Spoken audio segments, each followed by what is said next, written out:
नमस्कार साथियों, math competition class Amit sir की क्लास में आपका बहुत बहुत स्वागत है। आज हम एक टॉपिक चक्रवृद्धि ब्याज के बारे में जानकारी लेंगे और इसके केवल महत्वपूर्ण इम्पोर्टेंट बिंदु देखेंगे। पहला बिंदु इस प्रकार है, जब ब्याज की दर वार्षिक हो तो मिश्र धन जिसे हम अमाउंट कहते हैं उसको ज्ञात करने का सूत्र क्या है? P गुणा 1+R/100 यानी कि मूलधन इंटू 1 + दर बटा 100 n। और CI चक्रवृद्धि ब्याज कंपाउंड इंटरेस्ट, इसको निकालने का सूत्र क्या है? या तो आप मिश्र धन निकाल लें, उसमें से मूलधन को घटा दें, या फिर ये सूत्र काम में ले लें, P इंटू 1+R/100 - 1।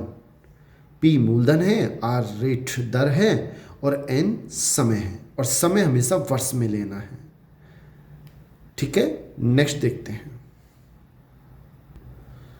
अब सेकंड बिंदु पे आप ध्यान दें, ब्याज की दर अगर क्वेश्चन में अर्धवार्षिक दी है तो आप सूत्र ये काम में लेंगे कि मिश्र धन बराबर मूलधन 1 + दर बटा 200 उसकी घात 2n। P वही मूलधन है, R दर है, N आपको समय में लेना है और वर्ष में लेना है। अगर आपको महीने में दे तो उसे आप वर्ष में बदल लें और इस सूत्र में रख दें। ब्याज की दर अगर तिमाही हो, क्वार्टरली हो, तो आपको सूत्र ये काम में लेना है, P इंटू 1+R/400 और ऊपर घात 4n। N समय है, वर्ष में है। नेक्स्ट देखें। चौथा, ब्याज की दर अगर वार्षिक हो तथा ब्याज की दर पहले वर्ष में P%, दूसरे वर्ष में Q% हो तो 2 वर्ष बाद मिश्र धन क्या होगा? इस सूत्र से आप ज्ञात करें कि मूलधन इंटू 1 + P/100 इंटू 1 + Q/100, इस तरह से। और ब्याज की दर अगर वार्षिक और समय भिन्न में हो, फॉर एग्जाम्पल समय इस तरह से हो, तो आपको अमाउंट कैसे निकालना है? मूलधन into 1 + R/100 into 1 + 4.5 into R/100, ये सूत्र रहेगा। नेक्स्ट देखें साथियों, छठा सूत्र इंपॉर्टेंट सूत्र, 2 वर्ष में चक्रवृद्धि ब्याज और साधारण ब्याज का अंतर। कई बार प्रश्नों में हमें 2 वर्ष का चक्रवृद्धि ब्याज और साधारण ब्याज दे दिया जाता है, तो उसका जो अंतर होगा वो किसके बराबर होगा? P इंटू R/100 या फिर PR²/100। इसमें से हमें 2 चीज़ हमें देगा, या तो P दे देगा, R दे देगा और अंतर ज्ञात करवाएगा, या कई बार अंतर ज्ञात करवाए, अंतर दे दिया जाएगा और P ज्ञात करवाएगा, R दे देगा, या ऐसा भी हो सकता है अंतर दे दे, P भी दे दे और R ज्ञात करवाए। तो किन्हीं 3 चीज में से हमें 2 देगा, 1 निकलवाएगा। कई बार आजकल क्वेश्चन थोड़े अच्छे लेवल के आ रहे हैं, तो ये अब आप ये ना सोचिए कठिन क्वेश्चन नहीं आ सकता, आ सकता है। 3 वर्ष में चक्रवृद्धि ब्याज और साधारण ब्याज का अंतर, ये सूत्र भी आप याद रखें, P मूलधन गुणा R/100 प्लस 3 इंटू R/100 इस तरह से याद करना आसान है। R/100 फिर 3 से स्टार्ट करें, उसकी घात 1 कम कर दें, तो दोनों ही सूत्र मोस्ट हैं। नेक्स्ट देखें, और इन सूत्रों की सहायता से आप क्वेश्चन को हल करें।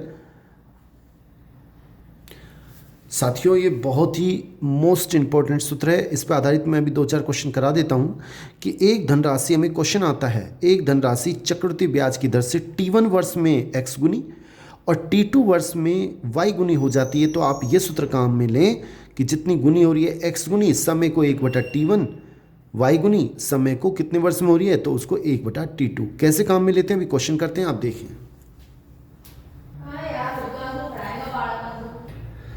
नेक्स्ट क्वेश्चन देखें, एक राशि चक्रवृद्धि ब्याज की दर से 5 वर्ष में 2 गुनी हो जाती है, तो 8 गुनी होने में कितना समय लगेगा? ये क्वेश्चन है। देखो, एक धनराशि चक्रवृद्धि ब्याज की दर से 5 वर्ष में 2 गुनी हो जाती है, 2 गुनी हो जाती है, तो आप 2 गुनी यहाँ लिख दें, और कितने वर्ष में हो जाती है उसको 1/5 लिख दें, 1 में लिख दें। अब अगली बार कितने गुनी हो जाती है? 8 गुनी हो जाती है। कितने समय में हो जाती है वो हमें निकालना है, 1/T लिख दें, हमें T का मान निकालना है। कैसे करेंगे? बड़ा आसान है, 2 की पावर 1/5, इसको 2 की पावर में लिखें तो 2 की पावर 3, उसकी पावर 1/T। और आपको पता होना चाहिए घात पे घात गुणा होती है, 3 इससे जब गुणा होगा तो 2 की पावर 3 एकम 3 बटा टी। अगर तुलना करें तो 2 2 हटा दो, 1/5 बराबर 3 बटा टी, और टी एकम टी बराबर 5 तिया 15 वर्ष हमें लगेंगे। तो हमारा सही आंसर सी है। नेक्स्ट क्वेश्चन देख लें आप एक बार बच्चों। नेक्स्ट क्वेश्चन देखें, एक निश्चित राशि चक्रवृद्धि ब्याज पर 8 वर्ष में 2 गुनी हो जाती है। कितनी गुनी हो रही है? 2 गुनी। कितने वर्ष में? 8 वर्ष में, यानी कि 1/8। आगे पढ़े। 9 वर्ष में यह राशि मूल राशि की के गुनी हो जाती है। के गुनी लिख दें। कितने वर्ष में हो रही है? 9 वर्ष में, यानी कि 1/9 लिख दें। तो हमसे कह रहा है के का मान क्या है? के का मान हमें ज्ञात करना है। आसान है। कैसे करेंगे? देखो, अगर हमें आधार का मान निकालना है तो घात बराबर करनी होगी। कैसे करेंगे आप ध्यान दें एक बार। साथियों एक बार क्वेश्चन ठीक कर लें। ये 8 वर्ष नहीं 3 वर्ष है। आरएस 2005 में आया हुआ है तो यहाँ 3 आएगा। अब आप देखें, अब हमें घात बराबर करनी है, फिर हम आधार को बराबर कर देंगे। अब उसके लिए मैंने क्या किया कि 2 की पावर 1/3 के, इसको मैंने क्या लिख दिया? इसको मैं ऐसे लिख सकता हूँ, क्योंकि 1/3 इंटू 1/3, ठीक है, वही बात वही है। यानी इसको ऐसे लिख सकते हैं 2 की पावर 1/3 और के की पावर 1/3 उसकी पावर 1/3। घात पे घात गुणा होती है, वही 1/9 आ जाएगा।